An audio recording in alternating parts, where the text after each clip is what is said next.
Good morning. Good morning. Good morning. Good morning. Happy Sunday. So today's word is look again. Yeah, that's what I heard. Look again. So some of us have our own vision for our life. We maybe I don't know, made a vision board, or you draw out your plans, you write out what you want to do, like school or career or kids, no kids, husband, no husband, what kind of car you want to drive, what kind of house you want to live in. And it's all based on, our own goal setting to impress, right? Our own goal setting to say, oh, this is what I accomplished, right? I am learning over these past, I want to say about 2 years now, of the shifts that I've had to endure in my life. Um, After these things have happened, it has caused me to look again. It has caused me to externally and internally realize that God's plan for me is always better. Like, we think about the things that we want to do and what we want to accomplish and how we want to live, but when He implements His desires, puts us in alignment with His purpose, it's always better. It's always a sense of peace there. So I'm gonna tell you a little story. So I lived in a little town, a blip on the map, outside of Detroit, Inkster, Michigan. And growing up poor and working hard on my life and getting married and raising the kids off the sweat of my back was a journey. But in my mind, this whole time, I never saw where I was. I only saw where I wanted to be. I always strived for the more. Worked myself to the bone, sometimes two, three, four, five jobs. Started my own business young. I've been working since basically I was 11, to tell you the truth. But just everything was about getting to the vision of the more, getting to the vision of what I saw in my head of my life being and how I should feel accomplished, right? And you notice this is a lot of eyes in here. Not that the Lord wasn't in my life during these times, but it was not prominent. It was a lot of Tanera. It was a lot of me doing what I thought I should be doing to be getting myself out of this hole of being raised in poverty and having little to nothing, right?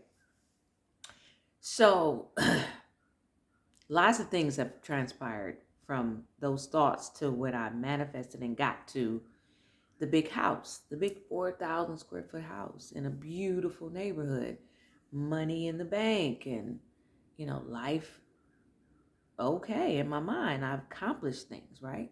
So I got to the point where I had a start of everything that I wanted visually. But in the background of that, I was dealing with abuse, and that was verbal and physical. Being in a relationship at that time that made that dream or the bubble or the life that I thought I wanted complete hell. So I had the house, I had friends, and I had, status in the community. I had a life that on paper looked good, in my mind visually was perfect, but it wasn't perfect. It wasn't what God wanted, right? So eventually through that abusiveness and turmoil and realization that this is not going to be something I can hold on to, I had to leave that situation. And when you leave something that you think you worked so hard to get, it's a little painful. But you have to have faith and you have to trust. So I had to leave that situation, which ended me, a very successful Black woman now staying with her sister in a little room on an air mattress, all my stuff in storage. How does that happen? Okay, God is moving some things. Then the prayers for peace, the prayers for, this can't be it. Like, where are you taking me, Lord? I know you're going to answer some things. Allowed me to come out of that situation and be in a new home, right? Now, God knows what we need versus what's in our mind.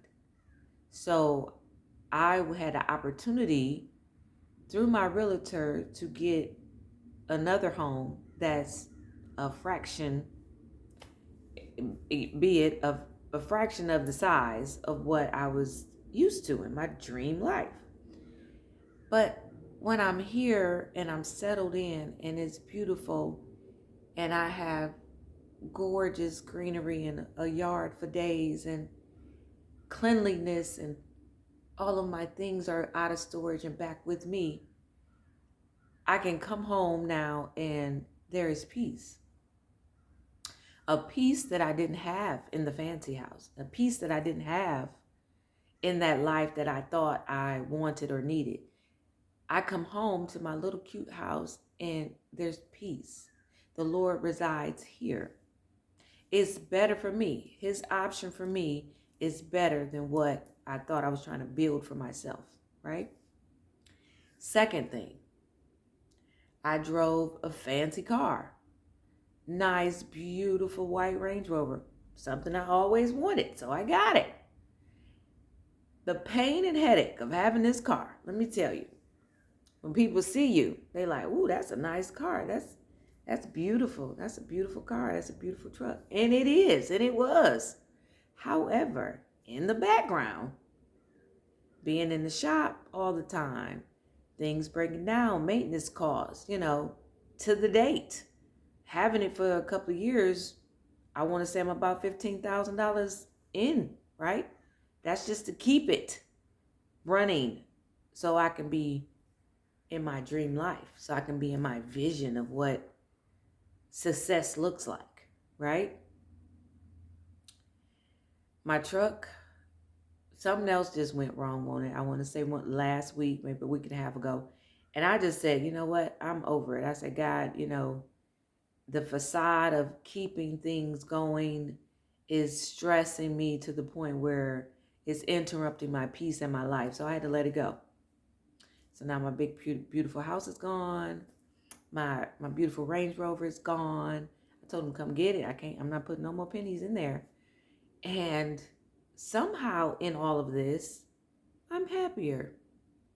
Somehow in all of this, calm and peace and joy still is upon my life. No anxiety, no, facade of who people think I am or who I should be or where I should live, what I should drive, And so the word is to look again. Look again. A lot of things that we do are not for self. We want to say they're for self, but they're for, the opinions or accolades of other people or other situations, So the Lord says to look again. Look at what is true peace, true calling, true joy from Him. And it might have you changing some things in your life that inevitably is going to be like the best thing ever. The release of all the rat race, the release of the chaos, and peace for you. Peace for you. Joy for you. And when I tell you the Lord does some things, He replaces things that we think we need with things that we really do need, and it is always better. Okay? And I can't explain how every time there's a shift or there's a something I need to change or give up or move to, blessings just pour in. Why? Because you had that faith to give up or to change in the first place. You're listening to God and you're like, you know what? Yeah, I'm going to start doing it. So this is to everybody out there, my women and men included, who are trying to stay on the status of, you know, the best car, the best house, the best dress, the best, you know, look at me, the best everything, right? You're doing this, but it's not for, oh, God, see me. Look at me, God. It's for people, see me. He wants you to look again and ask if that's something that God is seeing you. Are you on the list? Is he basically adding your name to that book of life? Are you in the process of being um, important and used and uh, able to glorify Him with your life?